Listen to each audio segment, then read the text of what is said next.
Hello there, and welcome to another episode of Displaying Model Behaviour, the Earth's mightiest action figure video podcast. So take off your pants, crack a beer, and for goodness sake, Anakin, don't do anything that I wouldn't do.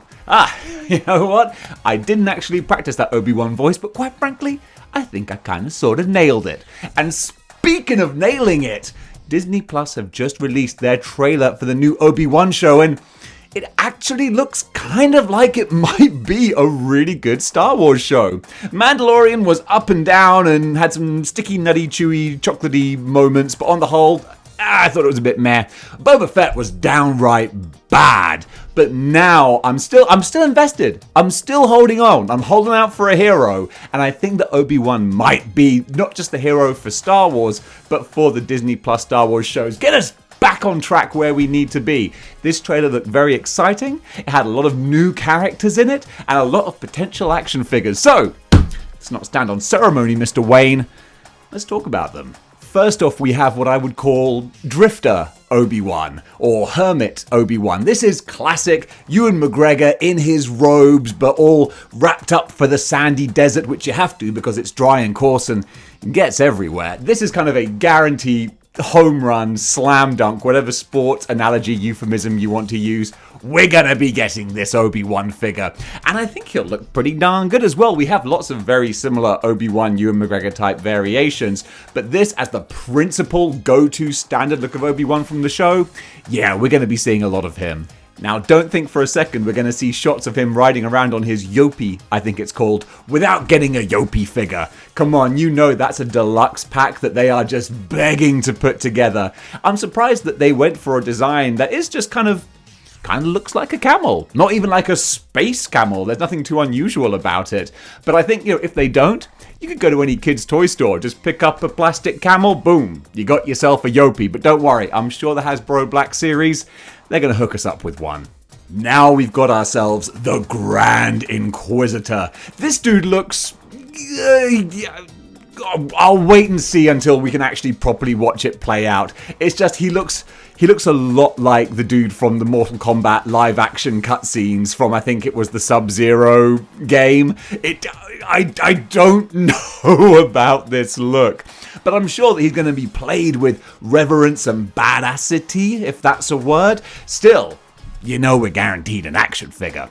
Now, I didn't watch the previous CGI Star Wars Clone Wars Rebels type cartoons. I know this character has backstory. I know he's kind of established in the world. And I know some people are not too happy about how the human version of him looks, since it doesn't really jive exactly with the Rebels one. But for me, first time seeing him, he looks fine. He looks mean enough. So the Grand Inquisitor, I'm learning about this as I go. So we have the Inquisitors who have been sort of assigned by Darth Vader to go and track down the Jedi who escaped Order 66. And yep, they look mean. They've kind of got the hint of Darth Vader without being Darth Vader. This dude, he should be a really fun antagonist and make for a good action figure. But he's not coming alone. We have the other Inquisitors, and we have the Lady Reva, is her name? I think. I'm still kind of learning, but she looks kind of badass. I like what they've got going on here with her style and design. Just the actress herself, the way she carries and holds herself, she looks kind of badass. And again, that typical kind of Darth Vader but not Darth Vader look with the black robes, the blinking lights, the lightsaber. Yeah, she's going to be badass. And when they do the whole Black Series set of all these guys, that's going to look good on a shelf. Then we have what I would call the Borg Inquisitor. Don't know what the deal is with all of the electrical component cyborg type parts. It might just be a visual aesthetic, or there might be some crazy backstory where actually it's a whole multiverse thing. Doctor Strange has been up to his old tricks again, and Borgie McBorgerson, yeah, we're going to see him. And then we have Mushroom Head. That's the name I'm going to go for until we get a proper name. I couldn't tell at first with the trailer if that was actually the Grand Inquisitor with a different hat like Malibu Stacy, or a different character. I think it's a different character. So he rounds out the 4 Inquisitors, and the 4 of them next to each other on a shelf, that's going to look wicked. But that's not all, because we also see the Inquisitor's personal starship type vehicle transport, and that's begging begging for the action figure treatment. It would be more likely they would do it in the smaller scale to go with those other vehicles. Otherwise, you're talking HasLab kind of size. But still, it's wicked to see, and it just gives you a little idea of, yeah, we could see that on our shelves at some point.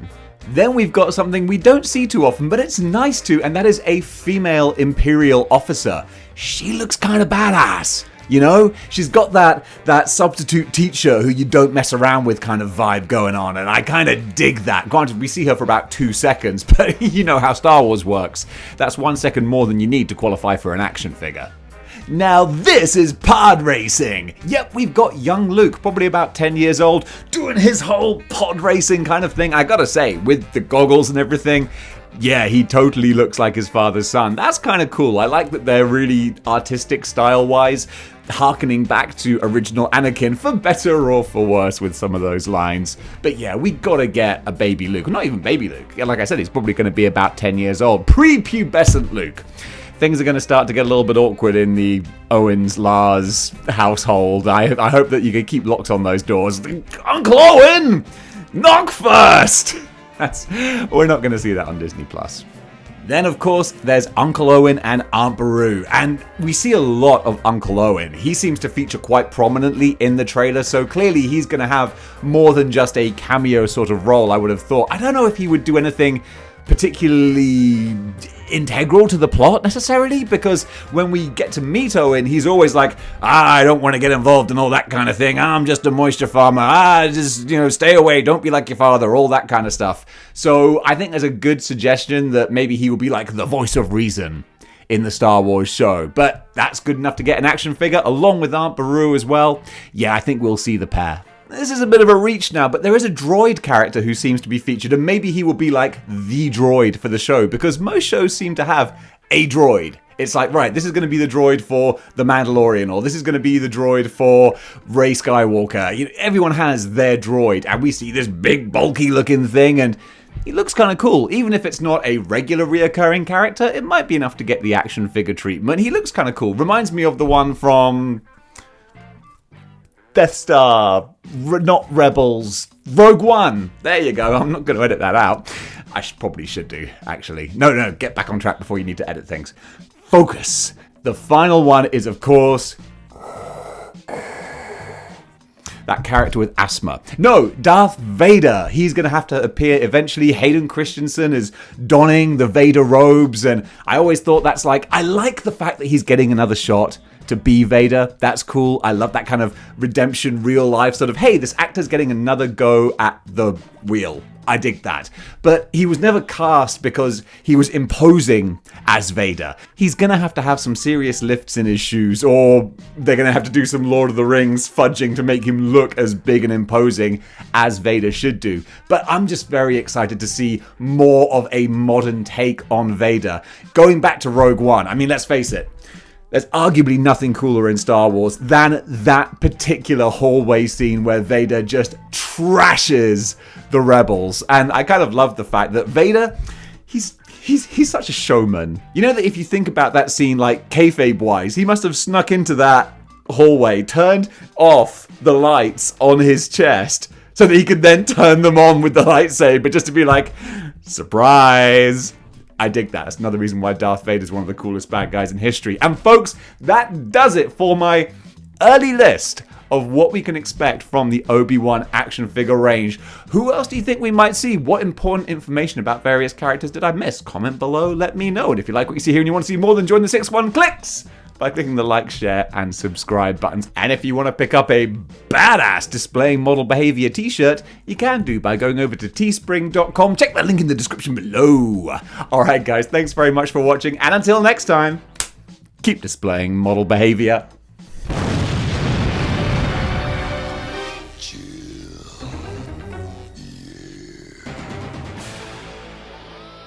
Hello there, this is Boba Fett, telling you that if you enjoyed this video, you should go over to Displaying Model Behaviour's Patreon at patreon.com/Displaying Model Behaviour. Just like these fellas over here. They've done that, and that's very much appreciated. And also, if you want to get yourself a Model Behaviour t-shirt, then you can do over at teespring.com. That's the name of it. Check the link in the description below. Hop on your bantha and go right over there with a bantha. All right then. Bye. Cup of coffee. Cup of coffee.